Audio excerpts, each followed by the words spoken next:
untuk mengatasi kekerasan seksual pada anak. Silakan Ibu Wiwi.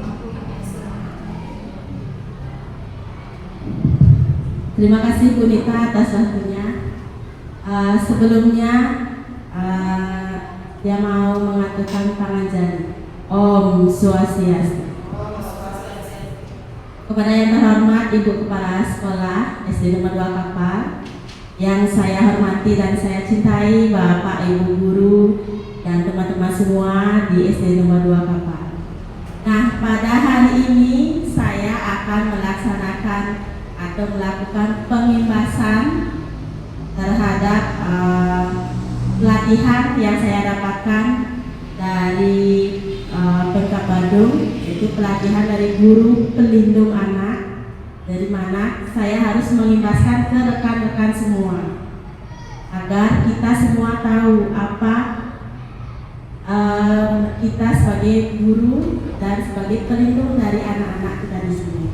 Nah, sebelum saya melanjutkan nah kita harus semangat. Tadi kita sudah semangat sekarang harus semangat nih.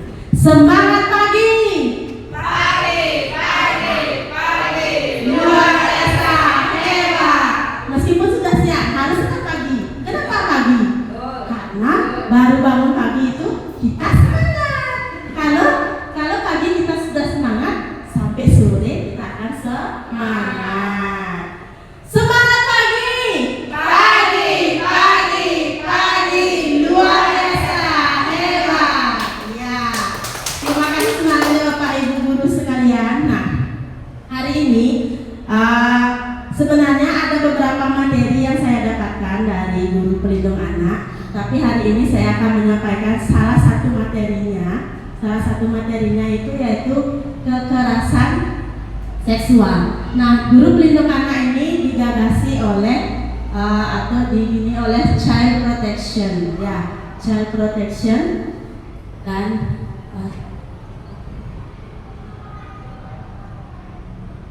nah, sekarang kita akan perlindungan anak dari kekerasan seksual. Sebenarnya kekerasan itu ada banyak, Bapak Ibu. Kekerasan itu bukan hanya kekerasan seksual saja. Ada namanya kekerasan fisik, ada namanya kekerasan psikis, ada namanya kekerasan emosional, dan ada kekerasan seksual. Nah, pada hari ini saya akan mengatakan tentang kekerasan seksual pada anak. Nah, kenapa kita sebagai guru harus mengetahui apa itu kekerasan seksual pada anak? Nah, karena anak-anak kita apalagi zaman sekarang sangat rentan dari kekerasan seksual. Nah, kita memiliki peran yang penting sebagai guru dalam melindungi anak. Kita harus mengetahui apa saja dari kekerasan seksual itu.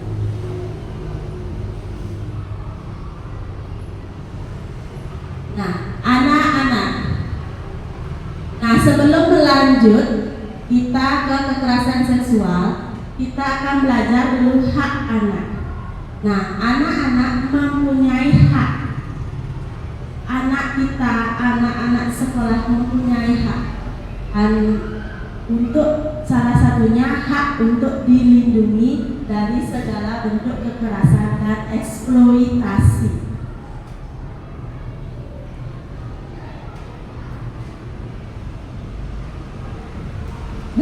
Nah, di sini Child Protection mewadahi kita dan dalam pencegahan penanggulangan kekerasan, eksploitasi dan penyalahgunaan terhadap anak. Apabila ada kekerasan terhadap anak, kita bisa melapor ke sini dan ke petugas.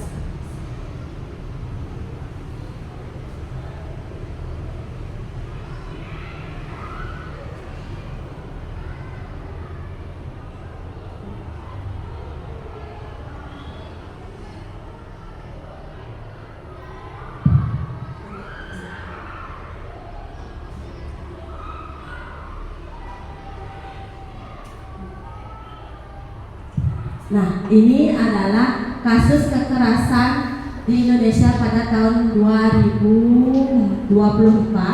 berdasarkan usianya ya. Nah, pada usia 13 sampai 17 tahun itu kasusnya tinggi sekali, di mana usia itu memasuki usia-usia remaja anak kita. Kalau anak-anak kita di SD kan dari 6 tahun sampai 12 tahun, 13 tahun itu sudah kelas 6. Itu sangat rentan terhadap kekerasan seksual.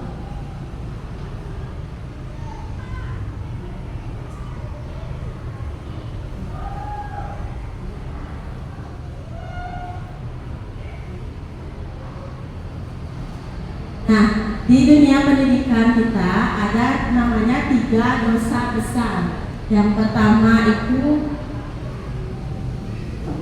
ada namanya perundungan atau bullying. Yang kedua kekerasan seksual dan intoleransi.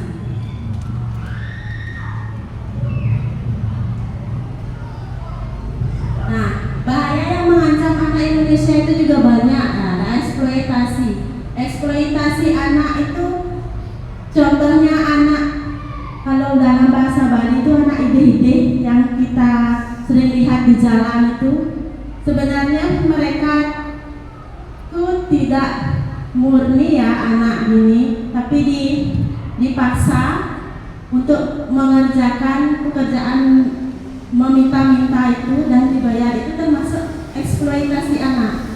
Nah, kekerasan di sini bisa juga terjadi karena kekerasan fisik, emosional, psikis dan seksual. Nah, yang terakhir itu bahaya digital. Ini yang sangat-sangat terbaru, bahaya digital ini ya, karena anak-anak kita dari kecil sudah sekarang menggunakan HP atau digital.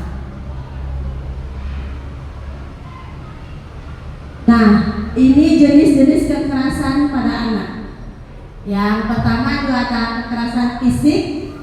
Nah, kekerasan fisik ini sering kita artikan dengan fisik. Contohnya melakukan penamparan, pemukulan, dan lain sebagainya. Itu termasuk fisik. Terus kekerasan psikis atau emosional yang di mana emosionalnya, psikisnya yang begini. Terus ada penelantaran anak. Penelantaran anak ini, anak itu tidak diurus.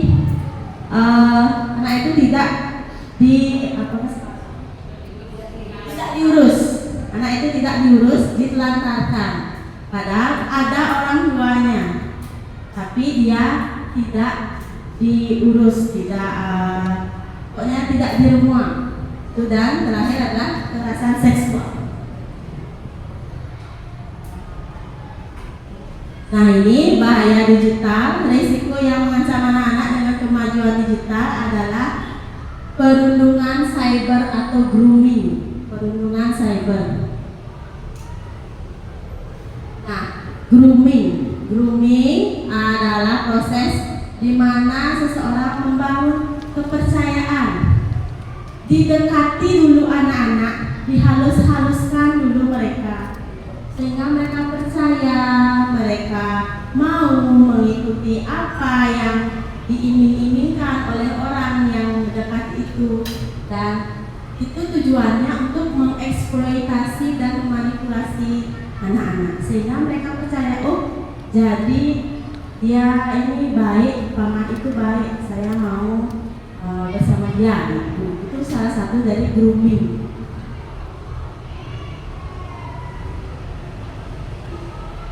Nah, bukan saja grooming itu offline sekarang, grooming juga ada yang online.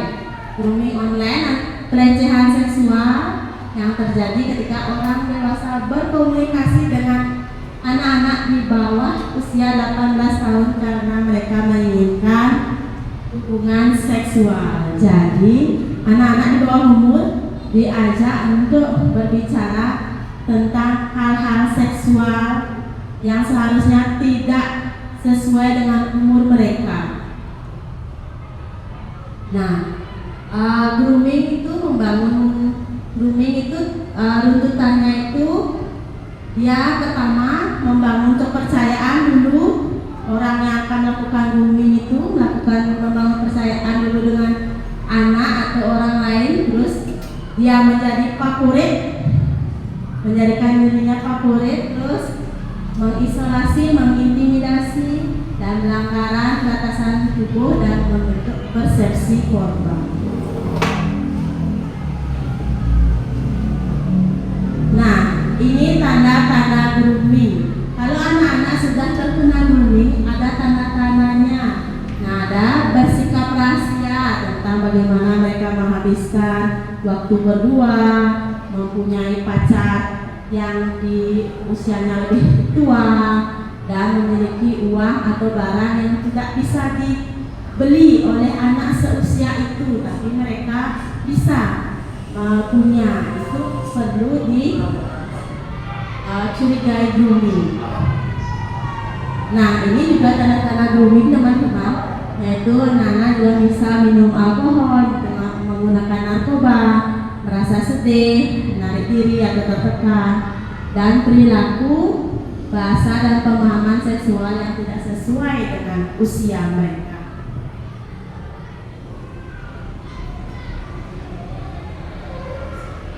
Nah, sekarang kita ke kekerasan seksual pada anak. Bentuk kekerasan terhadap anak ini, terhadap seksual ini,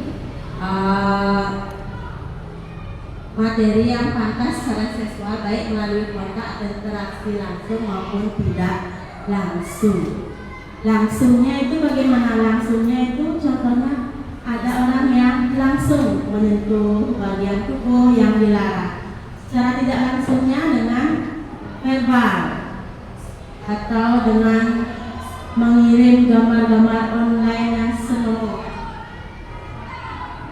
Nah, bentuk kekerasan seksual.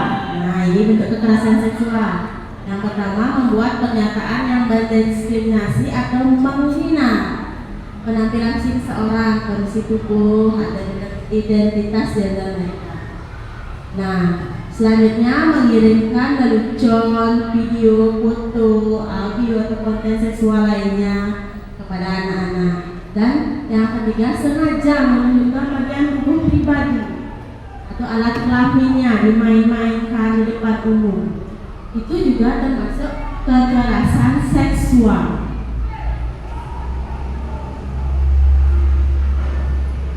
Nah, bentuk kekerasan seksual lainnya adalah membuat komentar atau lelucon seksual, termasuk catcalling. Ya, cuci, itu termasuk catcalling. Itu kemarin juga viral ya di TikTok, sampai dilaporkan ada yang melakukan catcalling terhadap seseorang yang lewat berolahraga, cewek lewat berolahraga, di catcalling sama buruh-buruh. Dia tidak terima, langsung dilaporkan polisi. Jadi ini termasuk salah satu dari kekerasan seksual. Itu menyentuh, mengelus, atau mengusap, memegang, atau mengesekkan diri pada area pribadi orang lain tidak boleh. Kalau kita dekat-dekat dengan orang lain, gosok-gosok itu tidak boleh. Ya, itu kekerasan seksual.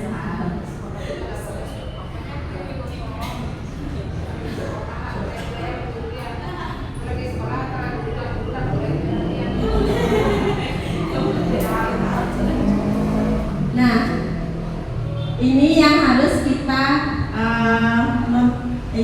kita kasih kepada anak ya. Terhadap kekerasan seksual ini kita harus membangun 4 ini. Yang pertama, batasan tubuh atau body boundaries, rasa hormat atau respect, persetujuan atau consent, keamanan tubuh atau body safety, pelindung anak atau safety net. Yang pertama, body boundaries atau batasan tubuh. Kita harus mengajarkan kepada anak mana batasan-batasan tubuh, mana agar anak bisa tahu mana bagian tubuh yang boleh disentuh dan tidak boleh disentuh. Nah, Bapak Ibu guru tahu apa bagian tubuh yang boleh disentuh dan tidak boleh disentuh? Apa saja bagian tubuh yang tidak boleh disentuh orang lain? Mulut, dada, perut, selangkangan, dan ayo maju 2 orang, 3 orang. Ayo maju Bapak Ibu guru 3 orang. Saya akan mengajak untuk menunjukkan mana bagian tubuh yang tidak boleh disentuh oleh orang lain. Ayo maju 3 orang.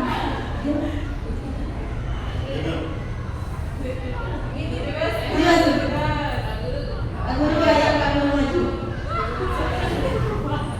Pak Guru maju Pak Guru. Alat yang tidak boleh dipegang.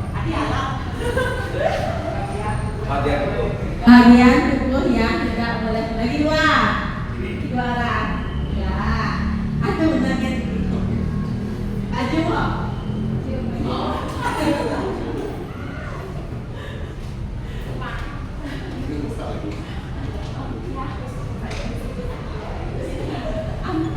Oh, tiang ditunjuk.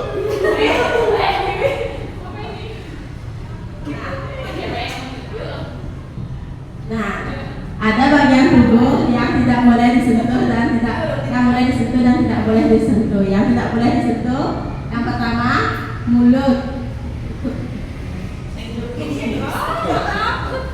Maaf, mulut, dada, perut, selangkangan, dan pantat. Ya, itu Bapak Ibu guru harus tahu ya. Nanti Bapak Ibu guru nggak tahu. Anak-anak harus tahu juga nanti biar bisa dikasih tahu anak-anak. Apa saja yang tidak bagian tubuh yang mana saja yang tidak boleh disentuh orang lain? Mulut, dada, perut, selangkangan, dan pantat. Ya, pintar anak-anak. Ya, silakan duduk. Terima kasih. Nah, itu body boundaries ya, batasan tubuh. Itu kita harus mengajarkan kepada anak-anak ya Bapak Ibu. Kita harus mengajarkan kepada anak-anak mana batasan-batasan tubuh yang boleh disentuh dan tidak boleh disentuh.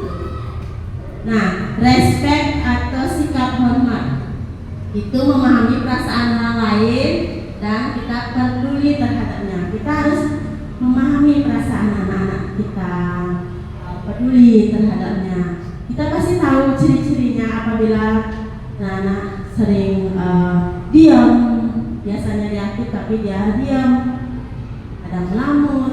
Kita